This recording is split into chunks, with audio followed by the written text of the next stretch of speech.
Welcome back to the Malaysia Money Matters show. It's January 14th, 2025, and we've got a lot to unpack today. From some interesting shakeups on Bursa Malaysia to the global market moves that might just impact your Malaysian investments. Let's jump right in. All right, first up, Bursa Malaysia has created a dedicated renewable energy subsector. Now, this is more than just a label change. This could really impact investors and the 13 companies now under this new classification. Yeah, you're right. It's about visibility. Think of it like this.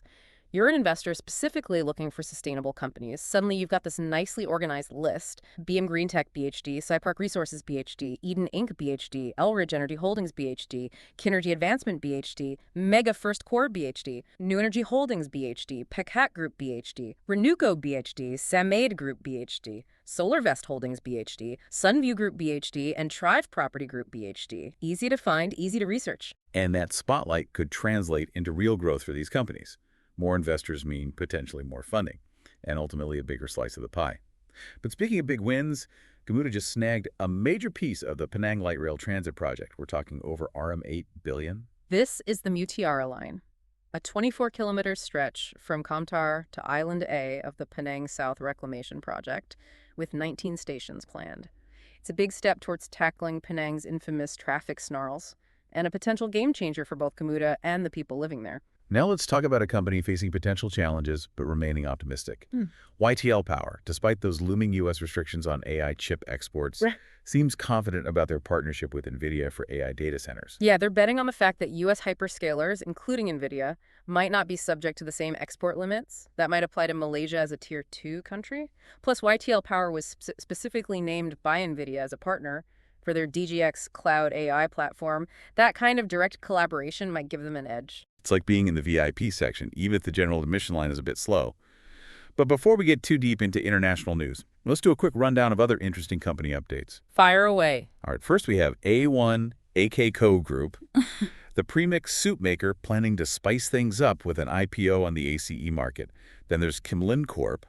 They're selling a piece of land in Johor for RM55 million, possibly to fund a new property development venture. Smart move, divesting assets to fuel growth in a new area. Exactly. Meanwhile, Solarvest Holdings is acquiring land in Kedah to develop renewable energy assets. Looks like they're eyeing a large-scale solar farm. That solar sector is definitely heating up in Malaysia. For sure.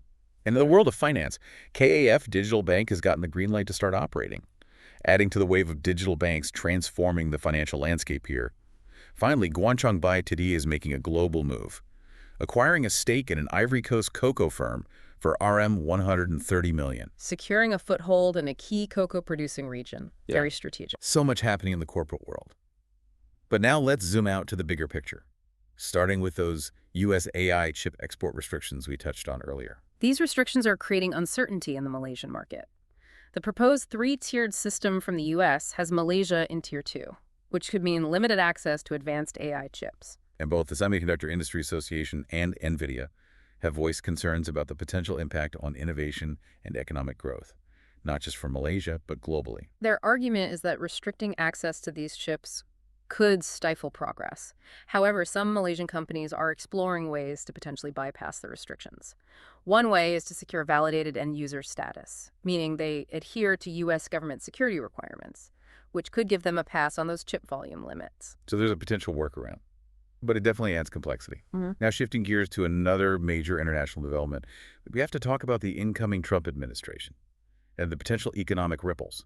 Economists are watching closely, particularly because of the potential impact on the Malaysian ringgit, the possibility of a U.S. interest rate hike, foreign investors pulling back from Malaysian assets, and of course those looming tariffs on China are all causing concern. It's a lot of unknowns, and that's reflected in the range of projections for the ringgit against the U.S. dollar by the end of the year. From 4.25 to 4.60, it really highlights how interconnected the global economy is. Absolutely. And speaking of global factors, those U.S. sanctions on Russian crude exports are sending shockwaves through the oil market. This directly affects Malaysia, both as an oil producer and consumer. Okay, so break this down for us. How will these sanctions and rising oil prices play out for Malaysia? Well, Malaysian oil producers could benefit from higher revenues as global prices surge. But on the flip side, Malaysian consumers might feel the pinch at the pump, which could ripple out to the broader economy. It's a double-edged sword. Yeah, it really highlights the interconnectedness of things, doesn't it? Yeah. One event, even one seemingly far away, can have a ripple effect on a country like Malaysia.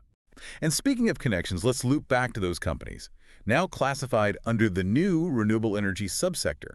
One of them, Solarvest Holdings, is making some strategic moves. Remember their land acquisition in Kedah? Yes, the one for developing renewable energy assets. Yeah. What's fascinating here is that they've chosen a location that's not just good, it's strategically brilliant. It's right under a high-voltage transmission line, perfect for a LILO station. That's a loop-in, loop-out station. And it basically means they can efficiently connect their solar farm to the grid. So they're not just building a solar farm. Mm-hmm. They're ensuring it seamlessly integrates with the existing infrastructure. Smart move. Very smart, especially considering the growing demand for renewable energy, both in Malaysia and globally. This kind of forward thinking could put them in a strong position to capitalize on that trend. And speaking of smart moves, Kimlin Core is making a play with their land sale in Johor. Yes, the RM55 million deal. What's intriguing is that they're not just pocketing the cash, they're planning to use it to fund a property development venture with a Singaporean company called Asaksha Holdings. So it's a strategic divestment to fuel expansion into a new market. It's like they're saying, we're good at what we do, but we're not afraid to explore new avenues for growth. Exactly. It's a classic example of a company leveraging its assets to create new opportunities. Now let's circle back to those U.S. AI chip export restrictions. We've talked about the potential challenges, but what about the bigger picture? How might this impact Malaysia's attractiveness to foreign investors, especially those in the tech sector? That's the million-dollar question, isn't it? The concern is that these restrictions could make Malaysia a less appealing destination for tech investment. The SIA and NVIDIA have both argued that it could hinder Malaysia's ability to move up the value chain in the tech world. But Malaysia already has a strong presence Mm. in outsourced semiconductor assembly and test, or OSAC, Yeah. and in the automatic test equipment, or ATE, fields. Yeah. Is that a solid foundation? It is.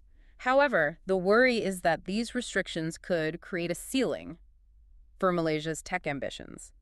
Instead of becoming a hub for cutting-edge technology development, they might be stuck in a supporting role. It's like they're being held back, just as they're ready to break through to the next level. It's a valid concern, but it's not a foregone conclusion. A lot will depend on how Malaysian companies adapt, how the government responds, and how the global tech landscape evolves. It's a complex situation with a lot of moving pieces. But one thing's for sure, the Malaysian tech sector is at a crossroads. And crossroads often lead to exciting new paths. It'll be interesting to see which direction Malaysia takes. It feels like a real turning point, a clear signal that Malaysia is embracing the future of sustainable investing. Yeah, definitely. It's a win for the companies involved, a win for investors seeking green opportunities, and potentially a win for the planet. Absolutely. What stood out to you the most from all of today's news? That's a good question. I think for me, it has to be the resilience and adaptability of the Malaysian market, even with all the potential challenges from those U.S. chip restrictions and the uncertainty surrounding the incoming Trump administration. There's still a sense of optimism and a willingness to navigate these complexities. Oh, I see that too, whether it's companies like Solarvest strategically positioning themselves in the renewable energy sector, Yeah. or Kimlin Corp leveraging assets to explore new avenues for growth. There's a real sense of dynamism and opportunity here. Precisely. And that's especially exciting in sectors like renewable energy and digital banking, where Malaysia seems poised to become a regional leader. It's like Malaysia's sending a message to the world. We're open for business, we're embracing innovation, and we're ready to tackle the challenges ahead. Yeah, I couldn't have said it better myself. So if you want to stay ahead of the curve and keep your finger on the pulse of Malaysian finance, make sure to subscribe to the Malaysia Money Matters podcast. We'll be back next week with another deep dive into the latest market trends and insights.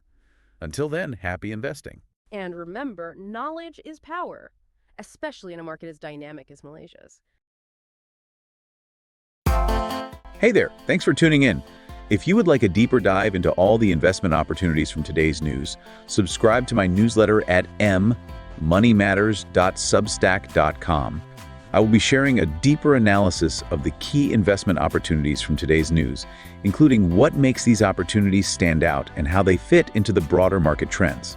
By subscribing to the Malaysia Money Matters newsletter, you will also get exclusive insights on my watch list and portfolio and fundamental reports on Malaysian listed companies.